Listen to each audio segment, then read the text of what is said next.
is as questions come up, if we read the question aloud and then answer it. Okay, okay, for sure. So I believe, and I don't know, like I've done plenty of like FB Live. I've never done Instagram Live, so I don't know exactly how it works, but I believe it actually will pop up in a separate window. Like if they ask a question, hopefully it will. We'll see. I don't know. It's gonna, so the questions are gonna pop up right under us, like the same way that you can see who joined. So it's gonna pop up right under us. So as you see it, like if you could just read it aloud instead of just responding, because if you repost the live, none of the comments are there. It just shows up as a video. That makes a lot of sense. Okay, look, you focus, girl. Look. Okay, yeah, no, trial and you're error rocking with the first social video. media. Okay. Well, let's start it off right. All right, it is 6:08. I said we'll start at 6 o'clock. So, like good color folks, we is a little bit late, but better late. Look, it's that good CP time, all right? Welcome everybody. I want to welcome everybody to Shut Up and Talk TV presents. All right, let's talk about sex with Miss Stassi. Now, Stassi, give me your official title. Now, sexologist to me is just amazing, first of all. But I know you like, this is sincere. Like, that's why I want to be very clear with everybody. This isn't just like, oh, we're talking about sex, we're just gonna call it sexologist. This time you studied this, correct?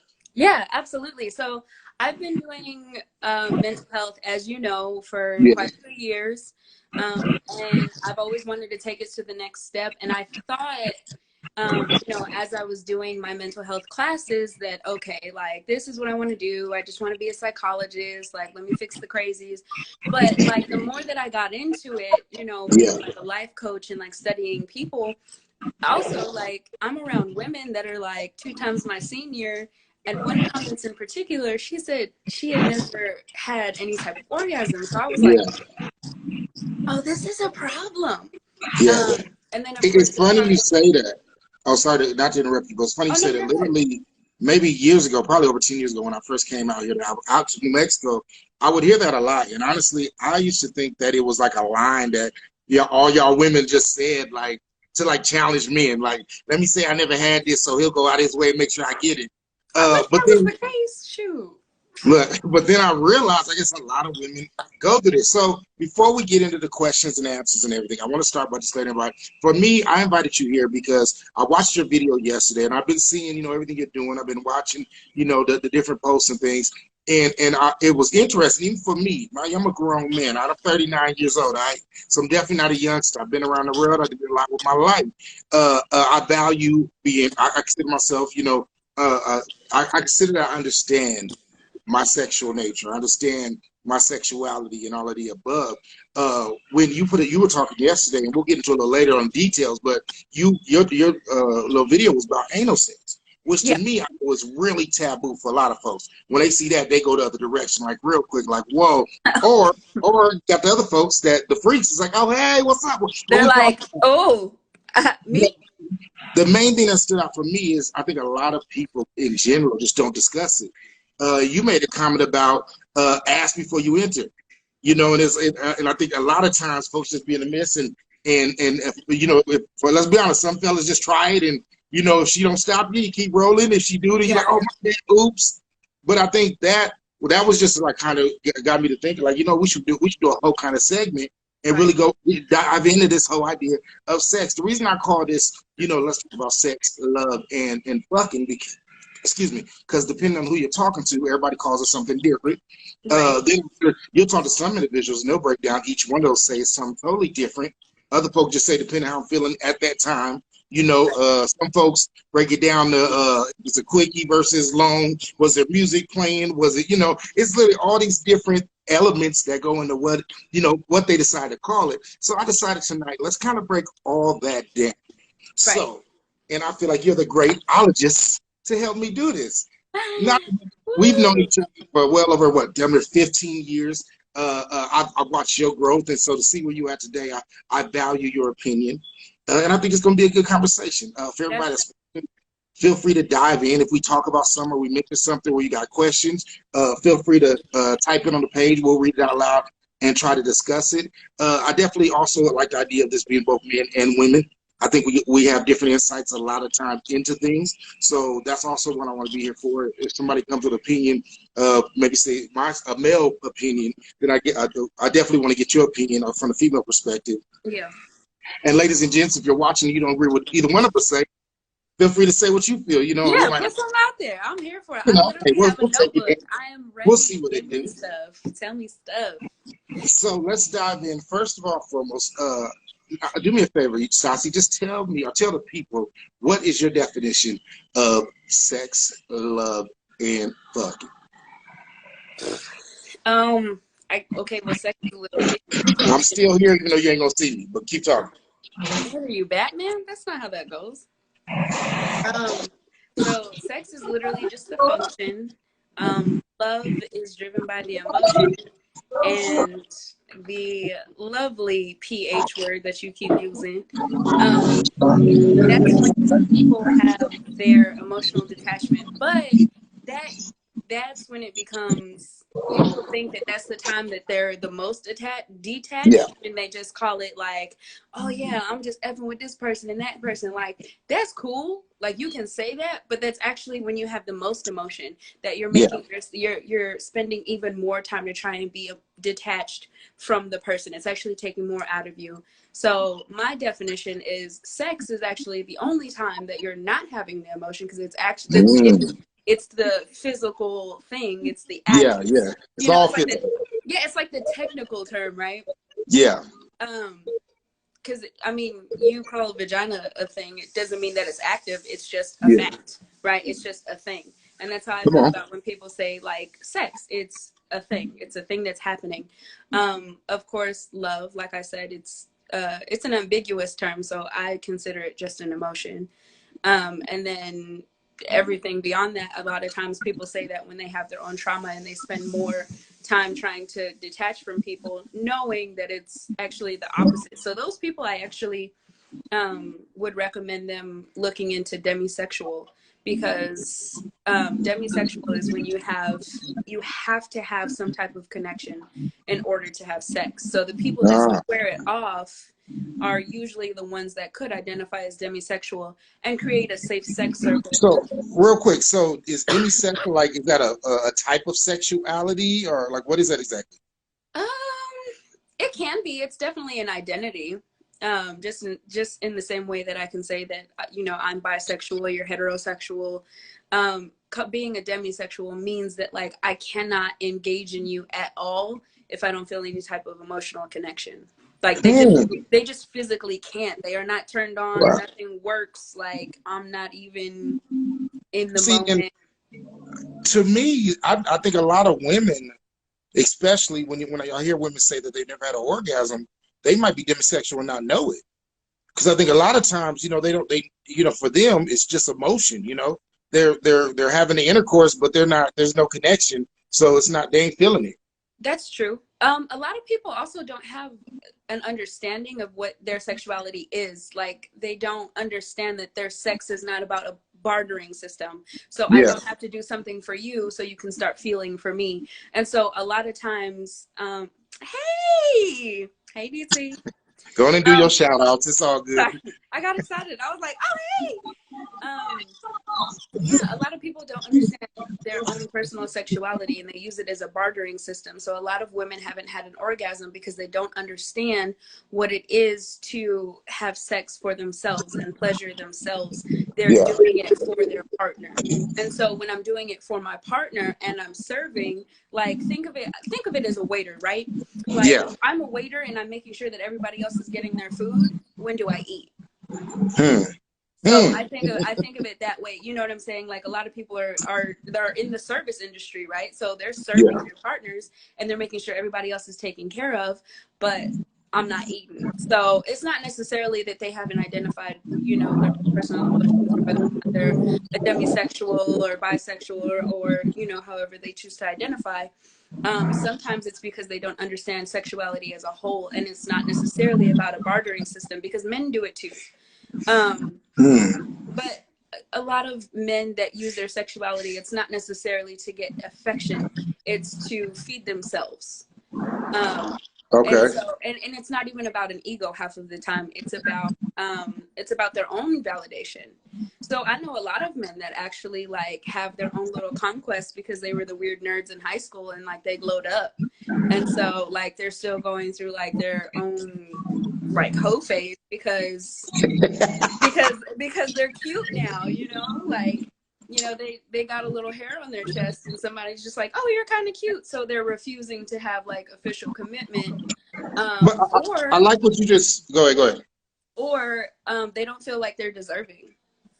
I like what you just said, but I think it's a little deeper. Like, so I agree that there are definitely you know, maybe he's an ugly duckling, maybe, you know, you was square, whatever. So, you know, maybe junior high, you didn't really get off. Now all of a sudden, you know, you're a grown man, undeveloped, learn how to lift a weight or something, and now you're trying to get all Yeah. you can. But I think for me, and this is just through kind of my life and different things I've witnessed, I think a lot of times, even though yes, it becomes a conquest, and yes, it becomes a physical requirement for him as far as, hey, let me see how many of these I can get. It's also a mental issue though. And I'm not saying mental issue to the point of like you're schizophrenic or something like that, but mental to the point where literally like he got some insecurities inside. A lot of these dudes, and I think this is where for the ladies, a lot of women don't understand. Sometimes when you got a man that's out there being a hoe, it ain't just on some, hey, I just want to do this because I'm gonna play this how I live. It literally is where a man has insecurities. So for him, it's like for so long, I could never get anyone. And when I did get one person, I couldn't trust that one person, or she cheated on me, she left me, she did me dirty, you know, whatever. So now it's like, I'm definitely trying to conquest as many as I can, but I'm also just trying to feed my insecurity. You know what's really crazy? And I'm just going to piggyback off this because I just had this conversation with a really old friend of mine. And he's, well, technically he's a client, but he was telling me, he was like, I don't know why I can't connect with them like after I've had sex with them. And I was like, what? And so like we went deeper into the conversation. It was actually an expedited conversation. Like we just went through it really fast. Yeah.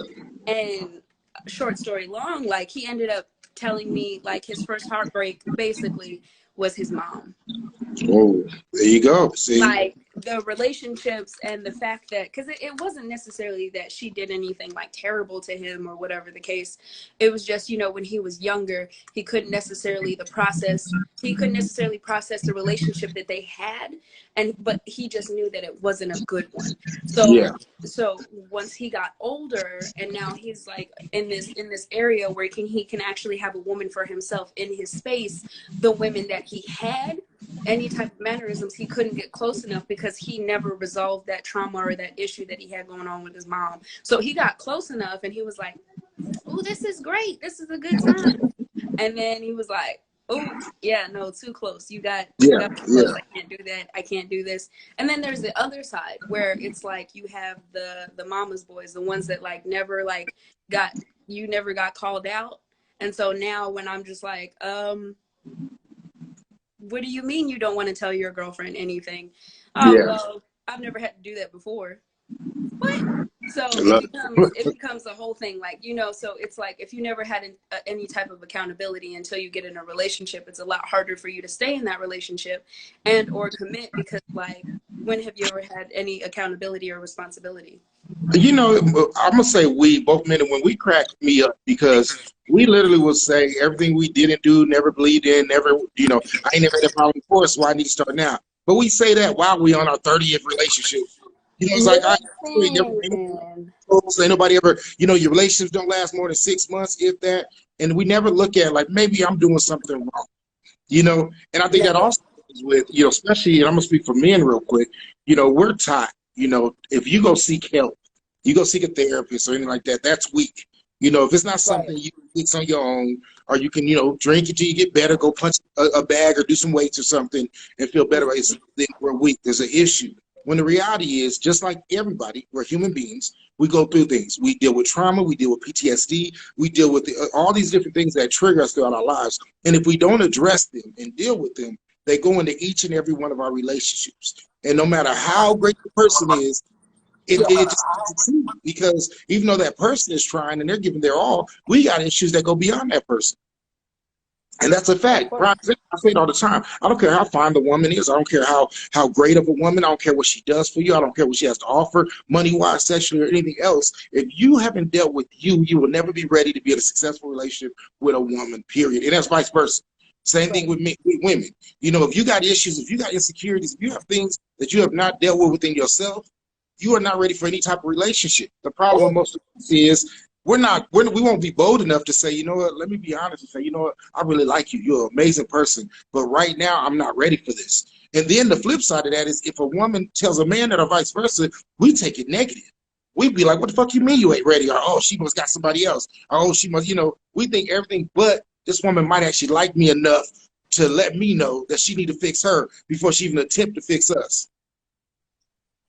Stassi, you got to, whatever you just did, you're sideways now. Hold on, let me get it. Well, yeah, I'm over here like this. There I'm you sorry. go. I'm okay. I'm back. It's fine. It's all, look, get it together. It's all good, girl. What they say in church, take your time. Stop playing with me. See, this is why we can't be friends. So let me ask you this. Okay. Oh, go ahead. Look, I got a gang of questions, but look, I know we'll just start. Okay, my first thing, let's talk about relationships first. I want to get into the nitty gritty, but I want to start with the very simple relationships. Yeah. Why do you think, as men and women, why do we need relationships? Why do we need to? Oh, I'm gonna say that, but yeah, why do we need to have somebody? Why do we feel like we have to have a boyfriend, girlfriend, whatever?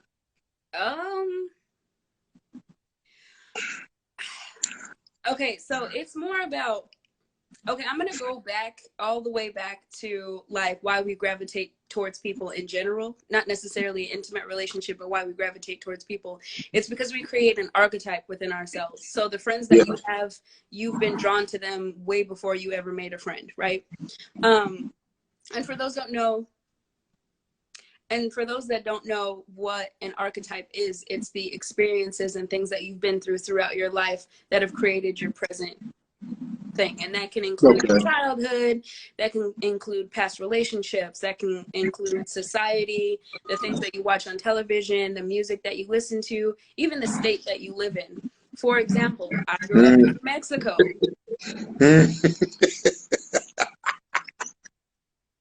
I don't know why I'm laughing, but that's just funny to me. It's true. Like, LB, you know firsthand how many relationships can you count that I have been in successfully? I can't. And that's not, no, but that's not even a bad thing against you. No, because just in general, it's a real thing. I didn't fit the archetype. I did not fit the archetype. Now, I didn't get into a successful relationship until I was in Texas. Yeah. See, and it's funny because I talk so much trash about you and others for leaving. And let me be clear, not literally talking trash, but I used to argue, I hate when folks say, "Oh, I can't wait to get out of here," and they say, "Because Albuquerque sucks." Until I start realizing that definitely, and especially for women of color, it's definitely, New Mexico is definitely a different type of place. You go to a lot of other places, and there's a different level of appreciation, I'll say, for women in other places. And not to say that some of those type of men don't exist here. I like to believe I'm one of them, but they're few and far in between. It's not in New Mexico, definitely. And it's funny, I was saying this to somebody else actually earlier at the barbershop, and it definitely is Albuquerque or New Mexico in general definitely breeds a certain type of man and woman. And if you're not careful, you get used to this type of treating people a certain way, and even to the effect of even respecting each other, man and women. You see the women always post that they crazy and they think that's cute and that's sexy and like that's going to get you a man, and they think that's pride, something to be prideful about. And then I even see the other men posting that I don't mess with black girls, I don't mess with these type of girls. And the reality is, first thing when you say you don't mess with any one type, like when you're literally counseling out a whole type of woman, whether it's color or the way she talks, or anything like that, to me it's like, God damn, what is mentally wrong with you? The fact we're saying because I've had with one or two, I'm not messing with none of them. I can't do that. That's another thing about archetype, though. So that was the other thing that I was going to touch on. The other thing about archetype is people and their experiences. Sorry, I'm trying to get this charger thing together because if I die on y'all, look, if you die, we're going to fight first of all. We better charge it. Don't worry. Look, this is the first one. We're going to get all the nooks and crannies out. Shut up. So, like, the other thing about archetype is, like, based on the experiences that you have, those are the people that you're drawn to, positive and negative. So, so like I said, a lot of men that I know, including black men, if they've had a negative relationship or no relationship at all with their mothers, they go to women that do not look like their mothers. Ooh. Like, for example, my archetype. I've never had a positive experience with any Hispanic man in my entire life. Me neither, girl. I feel you. Shut up. Shut up. Oh my gosh. I've never had a positive experience with a Hispanic man in my life. So when they try and talk to me now, I'm like, ooh. And it's not even because of like any type of like, oh no, they're ugly, they're not my type.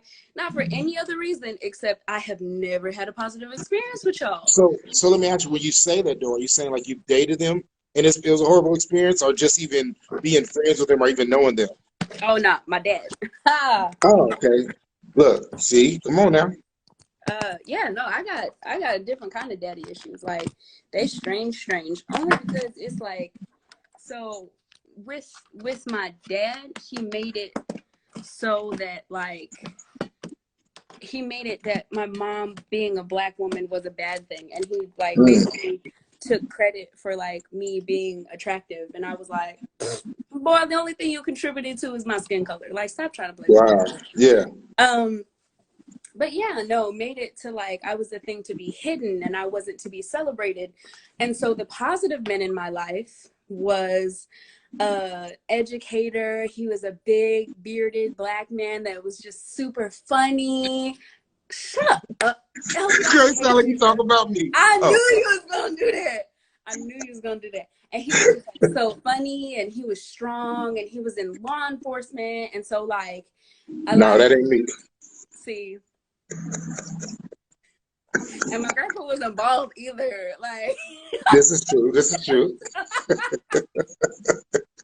But no, it just like my grandpa was just like, that's the positive experiences. And then like people like my uncle. So these are the people that like I've always gravitated towards because they've always like shown so much love for me. Yeah. And I've always been so supported. So guess who I'm gonna date? Now and here's the other thing. I've never had a negative experience with any one kind of woman. So my type of woman can vary because I haven't had very many bad experiences or extremely good experiences with any one woman. Hey, that's a good question, real quick. I didn't even ask that. What's that? Are you claiming this year? Are we lesbian? Are we bi? Are we just enjoying life? What are we even claiming? when I had you trying to play me because you know better. Even when I was dating her, I told you I was bisexual. You trying to play me? I knew it because I know you, but I got to give you props what they do. I got a message too. Of course, rightfully so. I mean, when you know somebody for like almost a decade, it's no longer than that. Yeah, it's definitely been longer than that. It's what, 12 years? 15? Yeah, about 12, yeah. Long time, too long. We've known each other forever. But yeah, no, I definitely identify as bisexual. But the other thing about that is you can be bisexual but not bicommittal. What does that mean? So bicommittal means when I think about my life partner, I do not think of women. So that means you like girls. You like to play with girls, but you don't want to play house. Right. Okay. Right. I get it. So you can be bisexual and not bicommittal. That's okay. Which a lot of people don't know. What if you're just not committal, period? First of all, let's have a real conversation about. Sorry, my bad. Bring it down. Okay. No, because that really is a thing. But it's a thing that like you have to dismantle, and if it's something that like you completely heal from and then recreate, that's a whole nother thing, because then that's when you can have a conversation about a polyamorous relationship. That's when you can have conversations about polygamous. Like that's when you can do all of the above, when you actually identify and in a healthy manner create those spaces. Just saying that like you're a habitual cheater, that does not make you poly. That means you need to solve other problems. That is an insecurity. You need to get it together. You really know somebody that said it was poly because it was a habitual cheater? Oh, come on. Okay, so let me say this. And this kind of goes back to what you were saying a little earlier, but I agree how you were saying as far as because of your relationships and for you, what you went through with your dad, that kind of molded what you like and don't like. For me, look, this will definitely help me. Wow. He up from his nap. Say hello to everybody. Okay. You won't be here long. Anyways, for me, it's always been being raised by a single mother, my mom, and seeing how strong she was. That really has it with me. I don't have a type as far as a color and I like this, black, white, whatever. I'm international for real. But for me, it's a strong woman. That's what means a lot to me. That's what that is a huge requirement for me with anyone I'm going to date, and that's going to be on my arm. They have to be. I can't respect or even deal with a weak woman because of seeing how strong my mom was raising 5 kids by herself. So for me, I definitely can relate to. And it's funny because we always think naturally that relationships is what does it. Oh, your ex is why you're so crazy. Your ex why you tripping. But a lot of times folks don't think about the fact that it might not have been the ex. It might be because of the mom, the dad, even the sister, the brother, anything else we might have went through prior to that has now shaped the way we look at people in general or what we like or don't like. I mean, it also has a big impact on your communication skills. Like, so I just started, like, okay, you know me. So you can also attest to the fact that I'm not very, like, outwardly emotional. Like, when you're in my closer space, I'm a very passionate person, but, like, I'm not very outwardly emotional. And that's another reason why I did not have successful relationships until I got to Texas. One, I was not made safe in those spaces. Two, I never quite felt like, not necessarily that they weren't deserving, but I also was in a household where I had to be the person that was not emotional, because either one person was overly emotional and I had to kind of like shut myself down, or I had hurt somebody that was not emotional at all and I had to kind of like be the balance. You know what I'm saying? So I was very... Let me ask you a question on that, because I want to clear this up for everybody watching. When you say you didn't feel safe, now are we talking about physically, emotionally, like spiritually? Like, what do you mean when you say you didn't feel safe? No, so it was more about as far as like being safe, the nurturing nature that I try and like put out, it wasn't appreciated. And when I say that it wasn't made safe, it was I was punished for being overly sensitive, or being called selfish. So when there was a certain need that I needed, or I was like, okay, well, like, can we do this? Oh, well, that's selfish. Like, what if that makes me uncomfortable? And I was like, whoa, well, then we can have a conversation, pimp. Like, hold on. Or there was the insecurities that we talked about. And so, like, I was in a relationship with a guy who was like, I was trying to help him with his business, right? He was a personal trainer. I'm trying to help him out with his business. And I was like, oh, yeah, my dancer friends, like, when I was a dancer, I was like, oh, yeah, my dancer friends, they need a personal trainer. Like, we need more things. We need all of this stuff. And he was like, I can do this by my effing self. Oh, wait. So I couldn't be supportive. I couldn't put him on. I couldn't express myself. If I was nurturing, I was either too needy or like selfish because I put my feelings in the forefront. Like, I was always called overly sensitive. And then even in my own household, if my emotion went anything above baseline, I was canceled out. I was either kicked out of the house, I was talked bad to, I was shunned, because there was a whole lot of microaggression and that kind of stuff. So when I see somebody do any kind of microaggression, I instantly shut down. I cannot handle people that ignore me. I cannot handle microaggression. If you cannot communicate or honestly like validate, I freak out. So those are the things that make me unsafe. I was never beaten. Beaten.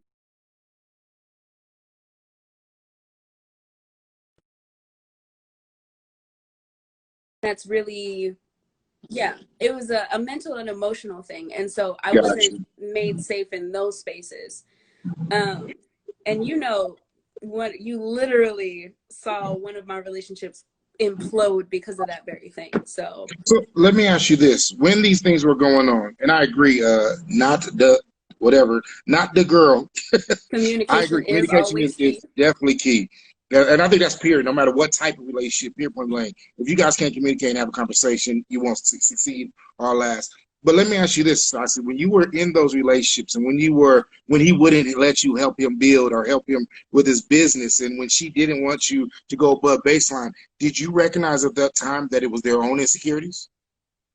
All of that stuff didn't get told to me until after I broke up with him.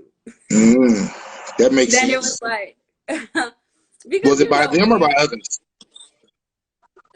until it was told to me. Oh no, it was because like I was like, hey, listen, man, if you're gonna look at me or talk to me, like you tripping. Like I cannot do this.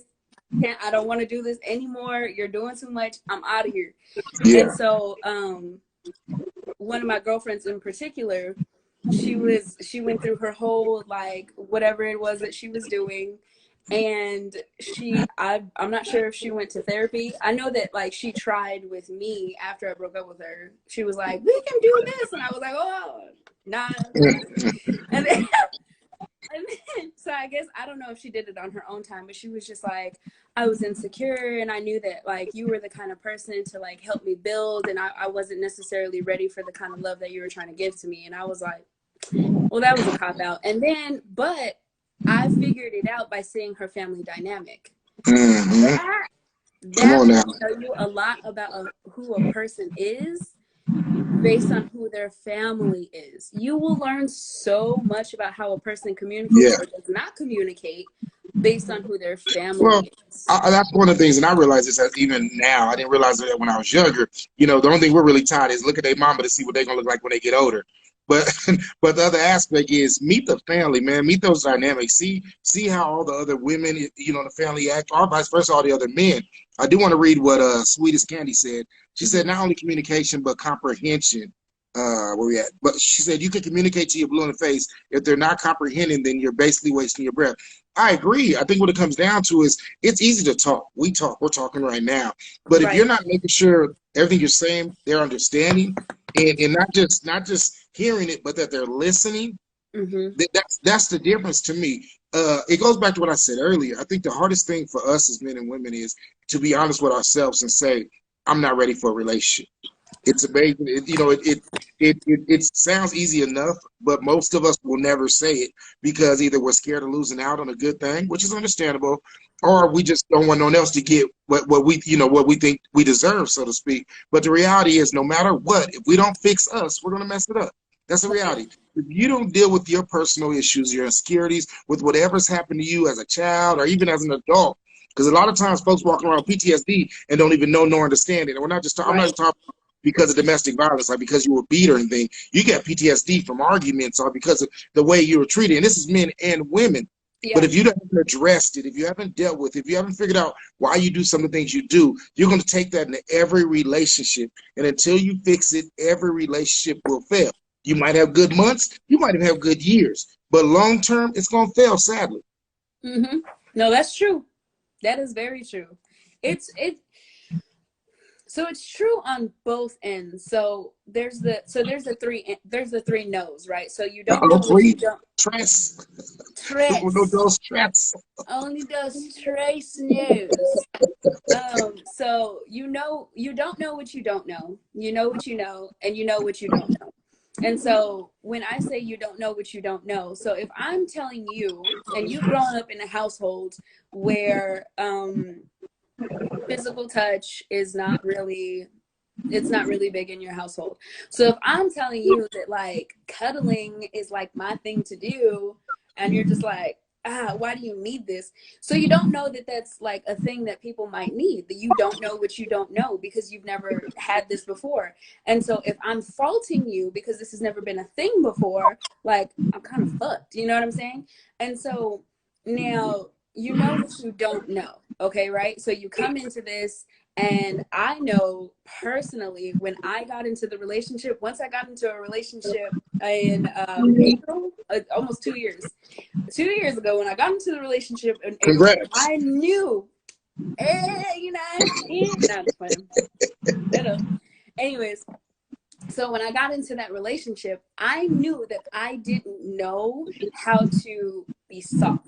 I knew that I knew that I didn't have it. I did not know how to be soft. I didn't know how to like be outwardly like, okay, yeah, we can cuddle. I didn't even Yeah. like hugs. I did not like hugs, and you know, wholeheartedly, I don't even do hugs on the cool. I'll do like the church side hug, Yeah. but Yeah. like to Praise really, him.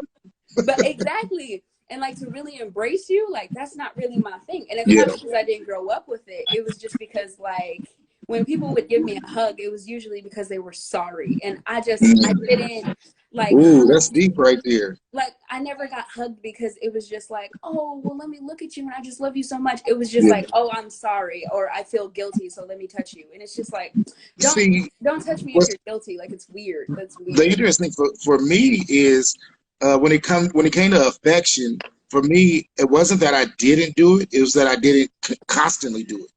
And I didn't realize it. I would just get in my moods, or I would whatever the day was going. If I felt it, I felt it, and I'll be overly affectionate that day. But then the rest of the day, I'm not doing it. And I'll be honest, even as a man, that's something I still work with. You know, and I have to remind myself because it's easy. We know everything we need for us. We can give a breakdown and tell everybody. We can give a list of things that I need to make me happy, and I can get it Yeah. to anyone easy. Vice versa, Yeah, I'm of sure you can course. give anyone a list.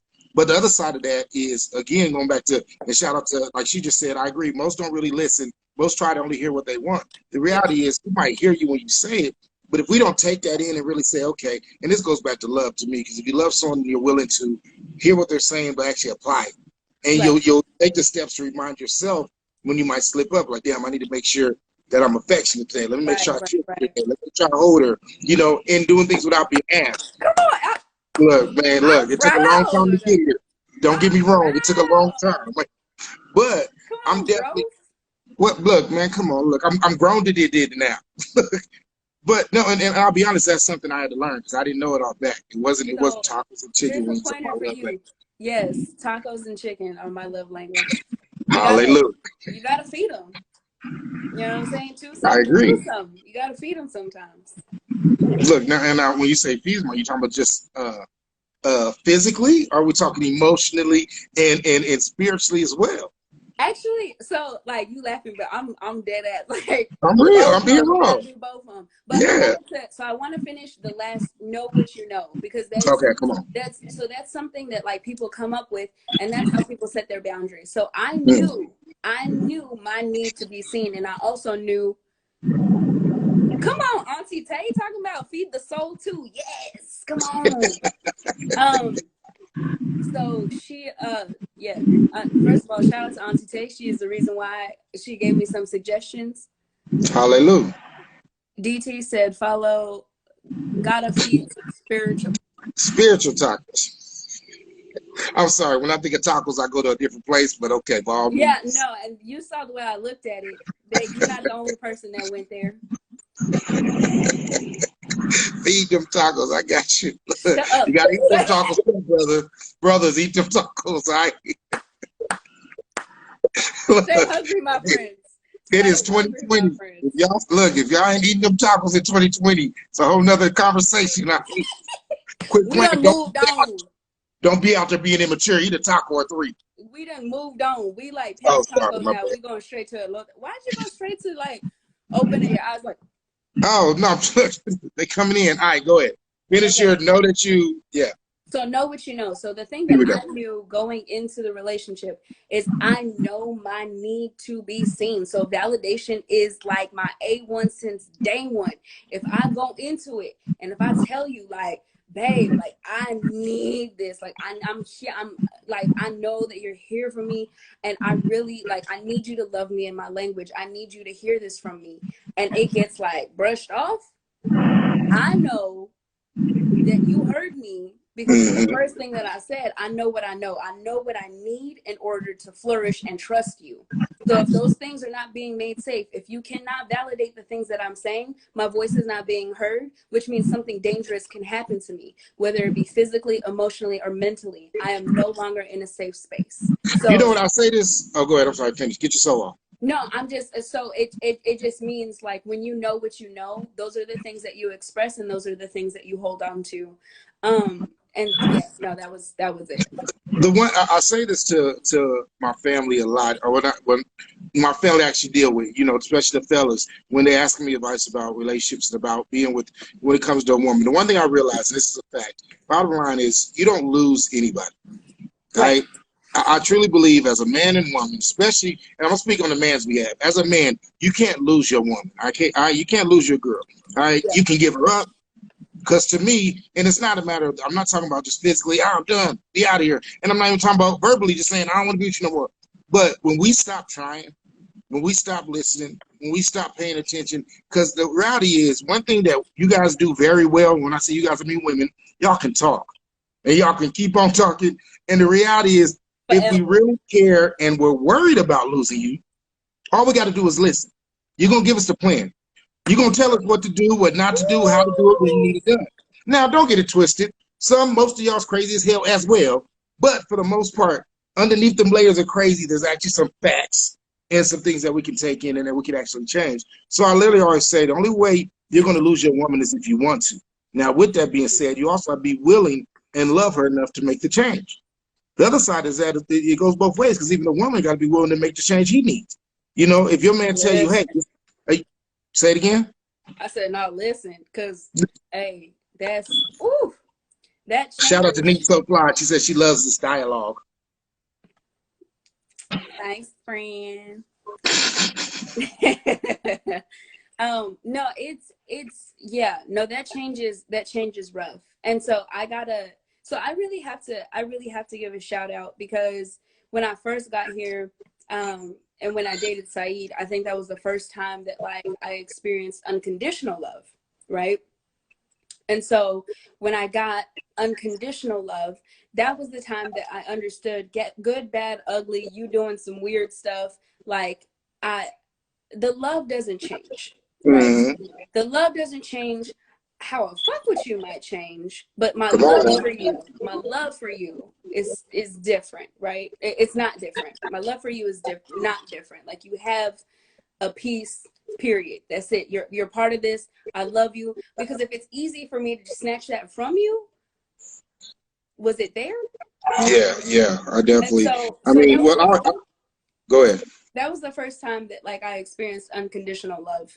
And unconditional love is not for everybody. It's not something that you just hand out. Like I have unconditional love, I can honestly say, for one person. That's Mm, it. That's it. That's it. mm, Unfortunately, a lot of my love was conditional for even my family members. Like, listen, like you can get cut off in a quick second. But as of right now, the love that I have for unconditional love, like the one person that I know that like it doesn't matter if the whole world shuts down today.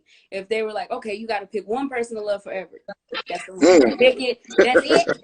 That's it. It's funny because I was raised in the church, so you hear about unconditional love, you hear about Jesus dying on the cross for our sins. That was the ultimate, symbol of true love, and But then look at so okay. I'm sorry, I didn't want to interrupt you, but when no, go when ahead, go ahead. when you when you hear that, they make compromise and sacrifice sound so uncomfortable, Yeah, and like you it got to die sounds for me.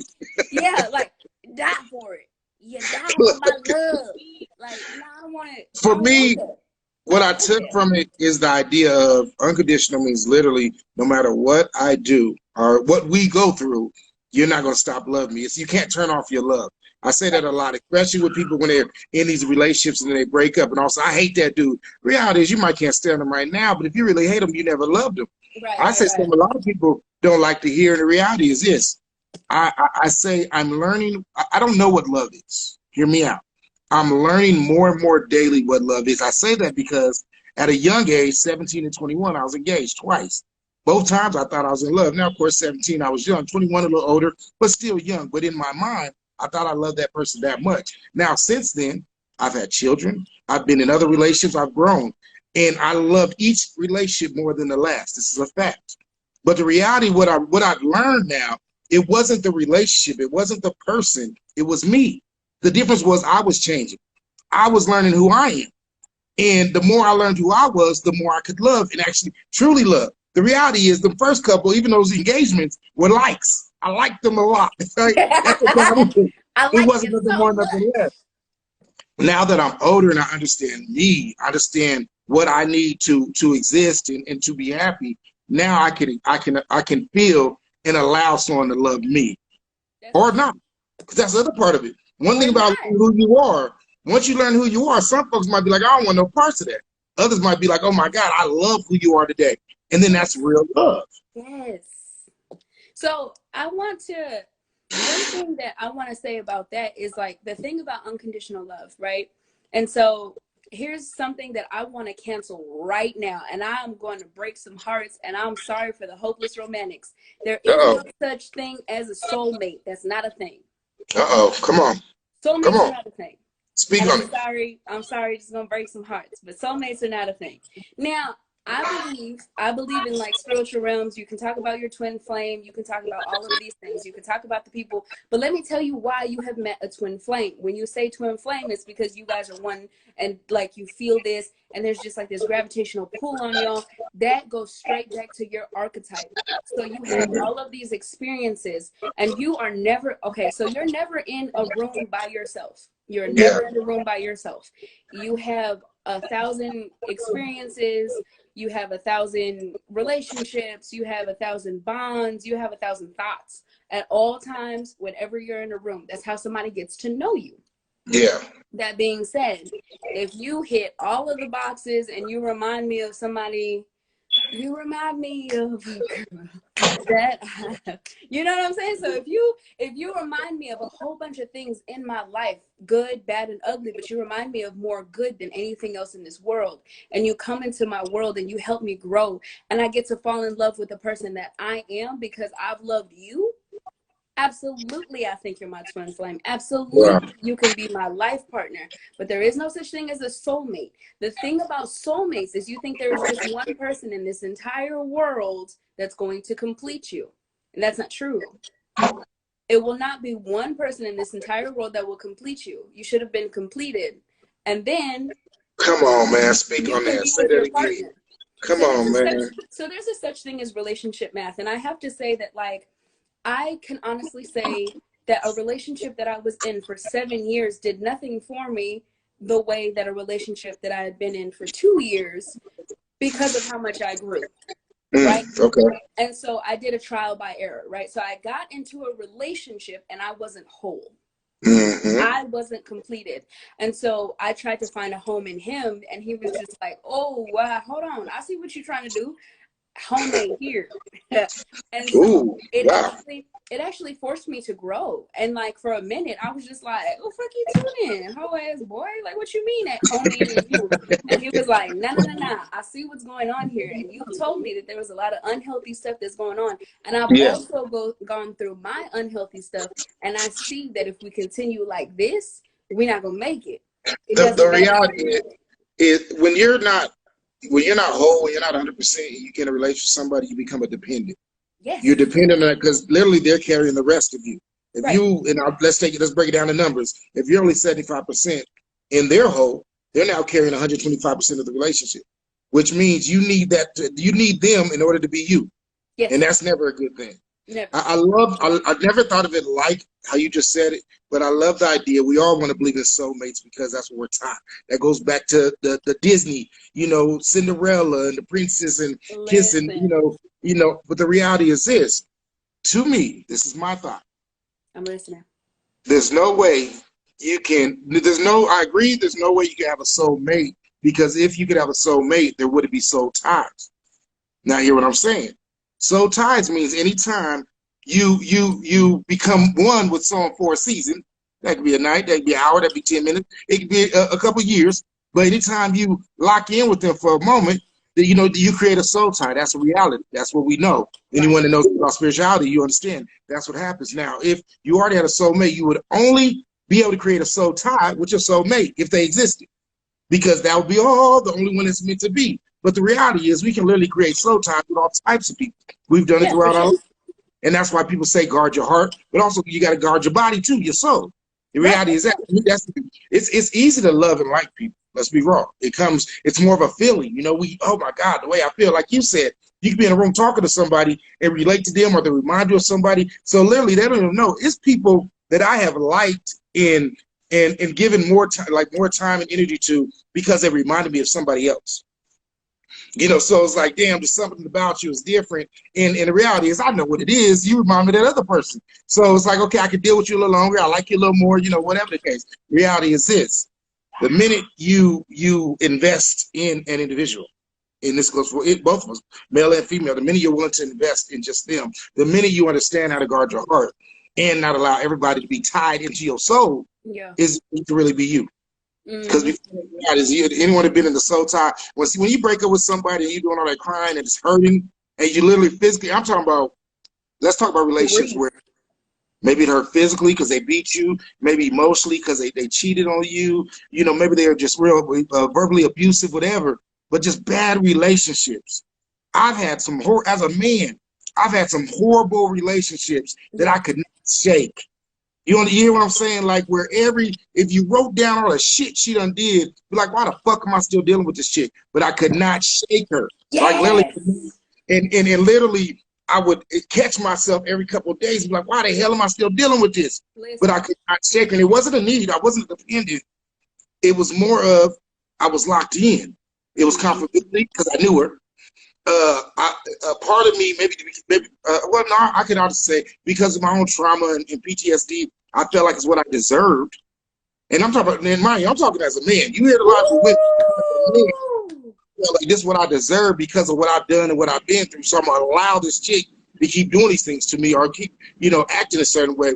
The minute you're able to shake everybody, the minute you're able to realize, the first thing is recognize any whatever it's monsters, ghosts, vampires, any story you read, they always say first thing that you have to admit, you have to realize. The minute the minute you recognize and you say, oh my God, they're a monster, oh my God, they're a vampire, oh my God, they're bad. She said familiarity is the word. Oh yeah, we don't like change. We like what we know.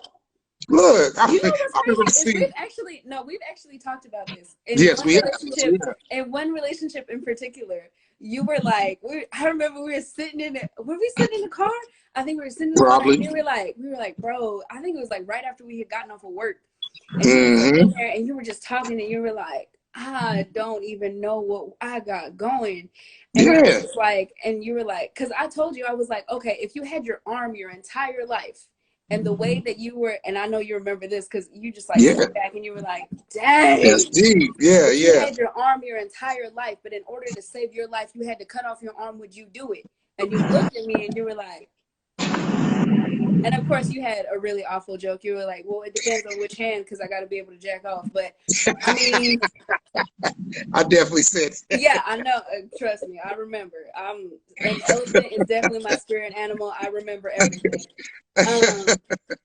But you were like, no, like I feel that, and it was like your love was so deep, and it was just so like, and you were like, I don't even know if it's the fact that like I'm in love with her, or just like when I'm away from her, everything that happens is like I'm just familiar, and I don't want to start over, and I don't want to go through this again. And you're like, I can just be, and I don't have to think about anything else, whether it be good or bad. Now, the reality is that, oh, go ahead, finish. Now, the thing about that is, and I guess this might be a hopeful for you if you're not already experiencing it, is I hadn't been in love until I was in love. And I didn't know, because like I said, I was in a relationship for 7 years, and like, what, that was supposed to be my person, like that was it, bro, like that was it. However, when I actually got into a space where I could really be myself, I didn't know I was in love until I was in love. It literally creeps on you. You wake up one day and you realize you haven't argued in days. You're not bad. You're actually at peace and you're happy. You're not dreading the phone calls or the text messages. Like I looked forward to doing stuff that I didn't like to do. Like I now find joy in doing weird stuff like laundry or making sure that the house smells good. And I'm mad you said laundry was weird. Well, I mean, I'll do it for myself, but now I'm like, oh, let me fold it. Like, Uh, I didn't do that look, before. look. And like sometimes I look at myself like I'm like finding joy in like cooking and like making sure it smells good before a bae get home. And then I'm like, Well, oh it's because you boy. you're caring about somebody else's happipiness. That's what Yes. it is, and you realize, they talk about love languages. This is something I'm still learning. I've just got into love languages, believe it or Did you not, do your this year. test? Yes. But I literally just got into love languages. But one thing about it is, and the key word is love here. When you care about somebody, it's not just about doing everything that makes you happy. It's about caring enough to do things that maybe you don't really care to do, but you're willing to do them for them. And again, and to me, it's all about, it's your heart, man. I think the biggest mistake we make a lot of times is folks are looking for fairy tale love. They're looking for the Little Mermaid. I'm the ugly duckman. I'm this horrible person, but someday my prince is gonna come. He's gonna rescue me. The reality is this. This is what nobody ever talks about. Little Mermaid was a fucking fish. Okay, she was a fish that Eric, or retarded ass, fell in love with. Now the reality is this: no matter what, she still smelled like fish. Now, fellas and ladies, how many of y'all would walk around with a goddamn fish? All right, so don't believe fairy tales. That right there. Sorry, I get emotional about Disney because they set me up for failure. Cuz now, but real look, You're so ugly. the reality is everything that we were taught as kids that we called like love and happily ever after, it doesn't exist. We don't see, when you hear about the grandparents that have been married 50 and 60 years, we don't know how many years they spent not talking, or how many years they spent in different bedrooms, because they were mad at each other. We don't know what they had to do to get to that point. She's stupid. Not that girl said, some do. It's reality. Some do walk around smell like fish. But anyway, the reality is, once we shake the thought of love and the thought of this fairy tale thing, and we start being real with ourselves and realize that we all have something that we need to fix. We're all, broken in some pieces that we need to heal on our own. Mm-hmm. Once we're able to focus, once we're able to, first of all, admit that and then actually deal with it, that's when you start feeling better. That's when you're able to live at peace. That's true. Folks, go ahead. No, I said that's true. Yeah. I think one of the Auntie Tay Look, said Grandpa had a girlfriend and his wife. Oh see, yeah, that was his happiness, and though. that was And, his, he was happy. Shoot, and married too. honestly, if he was, it also, I believe, like with the idea of polyamorous, I think it's an amazing concept if somebody can actually do it. And this is where you got to be real with yourselves and whoever you're dealing with. Some of y'all said selves because some of y'all got multi personalities, but because it's cool as a man and an ex player recovered. Yeah, I could date plenty of chicks. That's easy, Don't, it is what it is. It's easy to be a player, but the flip side is that am I okay with allowing the woman I say I love and that I'm intimate with to go be loved and intimate with somebody else? See, that's this with these polyamorous. That's a whole different breed. Because now it ain't just about the man. Hey, I get what I want. It's also, are you willing to let her get whatever she want, quote unquote, need? And Never, that's what I'm like, yeah, I can't sign up for that player. It don't work now. I'm good. never. But I get it, and I commend anyone that's able to do that. But again, it all comes back to just being real and true to yourself. I think a lot of times people, how, and I'm sure you do now because you're happy, you've been in a relationship for 2 years. You know the difference between walking around and dating someone that you have to lie to every other minute versus someone that you Bro, can tell the truth. no, Like, you know so that. I'm gonna say that like I said, I had to go through the trial and error because I did come to him um incomplete. I did. I came to him incomplete, and I came with my own insecurities, and I came with stability in one aspect, but I leaned into him, and there were things that he also had to work on, and he wasn't allowed to work on those things because he was like, okay, well, she's expressing this need, like southern gentleman through and through. He was making sure that I was good.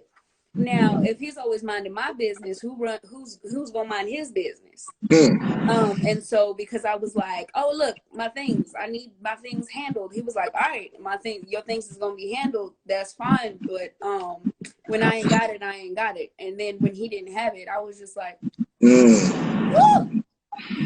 what you doing? You don't love me. I knew it. And so it was like you know, I was given like an ultimatum, and so now I'm in a space. I'm in a very way better space as far as allowing communication, because that's something like I requested, and that was, it's why I wrote it down. Like, there's a difference between communication and comprehension. Definitely, that's good. Because he told me exactly what he needed. Like, Mm-hmm. hey, when you press me and I'm already at 10, I'm at 50 now. I'm mad. Like, leave me Yeah, alone, yeah, bro. And now I don't want to hear anything that you say because I didn't get any time to like really process. Whereas, like, for me, I'm like, ain't nothing to process. We in this now. We talking. mm, And so it's just, you know, my needs. And so we had the circle and square effect. And so clinically, the circle and square effect is like, if you think about the square shape and you place a square or a circle in the middle, there are needs not being met. And so yeah, on both ends, we had needs that weren't being met because I was like, okay, well, handle my emotional things, and he's just like, okay, like, what you want? You want me to handle all of your you want me to handle all of your emotional things on top of making sure that you eating, on top of me making sure that my mental health is okay. Like, I didn't make him feel safe. yeah. And that's the other part of a relationship, is you have to make sure that your partner feels just as safe Come and on, just as man. okay to communicate as you do. Because it's okay if my feelings and I finally feel safe and nurtured and I'm excited to cook for him. But like, if he doesn't have an appetite because has anxiety because him coming home to like an overly emotional girlfriend, like, it don't matter if I'm cooking for him if he don't want to eat. Real talk. You know, so it's like, you know, so I'm definitely learning about myself and like becoming a whole person for the person that like I want to be around. Yeah, yeah, And that goes beyond a relationship. So it's not yeah, just saying that like, oh yeah, this is my boyfriend and this is the stuff, you know what I'm saying? It's yeah. more, it's about taking care of the person as much as you want to be taken care of. Well, I think the reality is nowadays, period, point blank, there's so many people together that aren't friends. Come And on. that's, oh God, hey, and this, look, this is a long time coming. Trust me, I'm gonna I was about I'll to be late say, for hey, this is everything. new. Like, this is Yeah, new. yeah, I didn't have too many people. Like I said, like, he definitely called me out. He was like, hold on, what? We're doing what? And so like I used to tell him that like codependency, I'm a recovering codependent. And he was like, are you? Are you really? Because look, this little space that I had left that I'm trying to like fill up because I'm yeah. trying to heal, you're trying to be in here. Stop it. Look, So he, you know, him not allowing me to be a codependent and him really like forcing me to become a whole person on my own gave me the it actually gave me permission to create a whole new relationship math. So relationship math is 1 + 1 = 3. So you mm, being an independent person, me being an independent person, and the space that we create, the relationship space that we create, we're not losing our identity, because that's why I was attracted gotcha. to you in the first place, because That's you big. had your own identity. You're not Mm, just Stassi's girlfriend. You're not just Stassi's boyfriend. You're not just, you know what I'm saying? You're not just like LB's son. Like, you have your own identity. You know what I'm saying? Like, yeah, yeah, yeah, yeah. you're not just dating somebody. You're not just related to somebody. You have your own identity. And then the relationship that you create in between is something that you can nurture as an individual.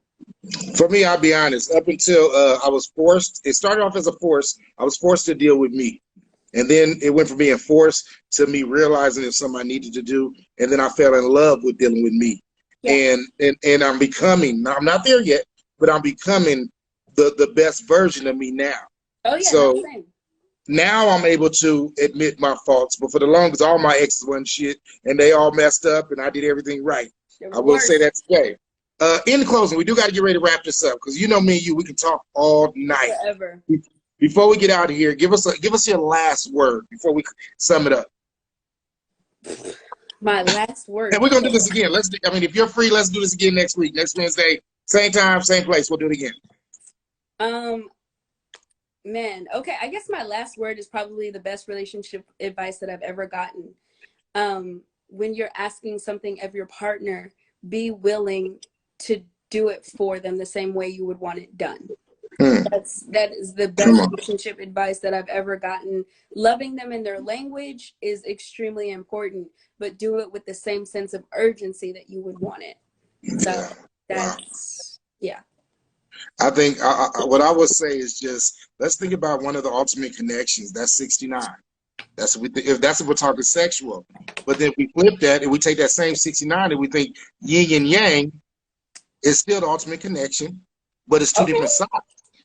All right, watch where I'm going with this 69. But if we take it out of the sexual, then we take a yin and yang, it's still the ultimate connection. At the end, it's about being able to connect. But it's not necessarily, and I like the idea of yin and yang because it's not necessarily connecting as the same person. It's not connecting as I'm everything you like and I'm everything you need and vice versa. It's I'm me. And somehow you figure out a way to love me where I'm at, and vice versa. I figure out a way to love you where you're at.